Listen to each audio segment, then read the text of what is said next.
अक्षय तृतीया व्रत कथा। पौराणिक कथा के अनुसार शाकल नगर में धर्मदास नामक वैश्य रहता था। धर्मदास स्वभाव से बहुत ही आध्यात्मिक था, जो देवताओं व ब्राह्मणों का पूजन किया करता था। एक दिन धर्मदास ने अक्षय तृतीया के बारे में सुना कि वैशाख शुक्ल की तृतीया तिथि को देवताओं का पूजन व ब्राह्मणों को दिया हुआ दान अक्षय हो जाता है। ये सुनकर वैश्य ने अक्षय तृतीया के दिन गंगा स्नान कर अपने पितरों का तर्पण किया।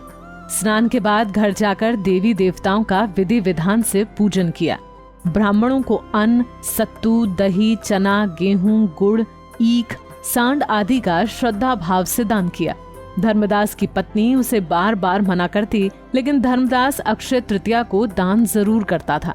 कुछ समय बाद धर्मदास की मृत्यु हो गई। कुछ समय पश्चात उसका पुनर्जन्म द्वारका की कुशावती नगर के राजा के रूप में हुआ। पौराणिक मान्यताओं के अनुसार अपने पूर्व जन्म में किए गए दान के प्रभाव से ही धर्मदास को राजयोग मिला।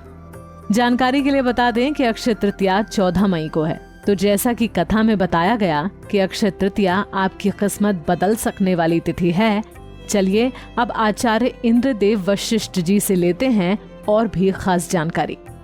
तो अक्षय तृतीया वर्ष में हर बार वैशाख मास के शुक्ल पक्ष की तृतीया तिथि को मनाई जाती है। तृतीया तिथि को अक्षय तृतीया कहते हैं और इसका बहुत पुराना इतिहास है। अक्षय तृतीया तिथि अपने आप में स्वयं सिद्ध एक मुहूर्त है। अक्षय, जिसका नाम ही अक्षय है, जिसका कोई क्षय ना हो, उसे अक्षय कहते हैं। अक्षय तृतीया वाले दिन ही सतयुग आदि युगों की शुरुआत हुई थी, प्रारंभ हुआ था। अक्षय तृतीया को ही भगवान श्री परशुराम जी का जन्म हुआ था। और अगर हम पौराणिक मान्यताओं की बात करें तो आज भी अगर आप देखो तो अक्षय तृतीया को ही बद्रीनाथ के कपाट खुलते हैं। अक्षय तृतीया को ही वृंदावन बांके बिहारी के चरणों के दर्शन होते हैं। अक्षय तृतीया को ही स्वयं सिद्ध मुहूर्त कहा गया है। इस दिन कोई जाप, कोई मंत्र जाप, कोई उपाय, कोई दान पुण्य करना अत्यंत लाभदायक है। दोस्तों, अक्षय तृतीया पर आप क्या उपाय कर सकते हैं और कितना जल्दी आपको फायदा होगा, इसके बारे में हम जानेंगे। आइए जानते हैं भगवान परशुराम जी के बारे में। भगवान परशुराम जी का भगवान विष्णु का छठा अवतार कहा गया है। भगवान श्री परशुराम जी के विष्णु का छठा आवेशावतार बताया गया है।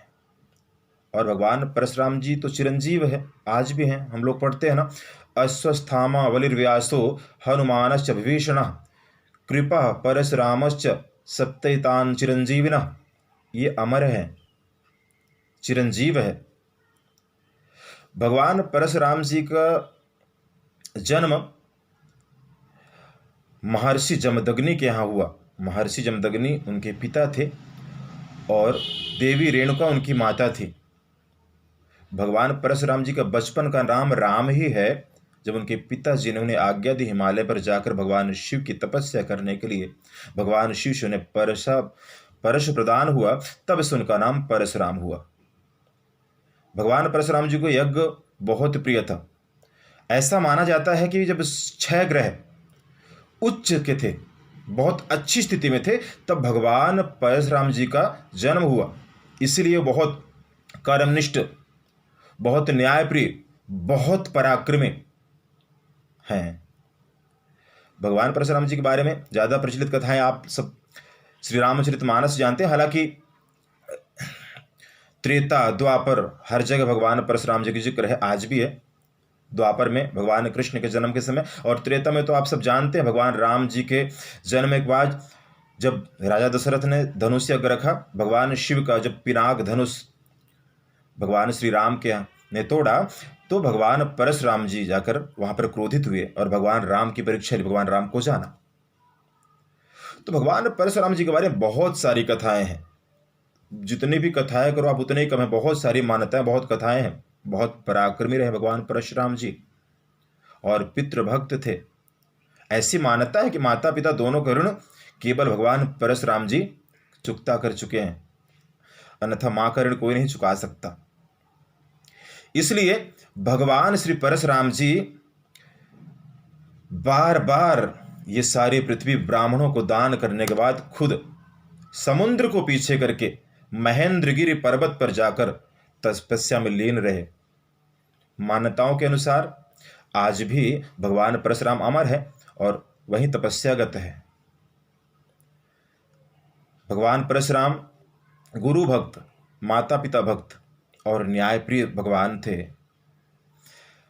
भगवान राम के जन्म से पहले भगवान परशुराम जी का जन्म हुआ। भगवान परशुराम जी को भगवान विष्णु को छठा अवतार और राम जी को सातवां अवतार बताया गया है।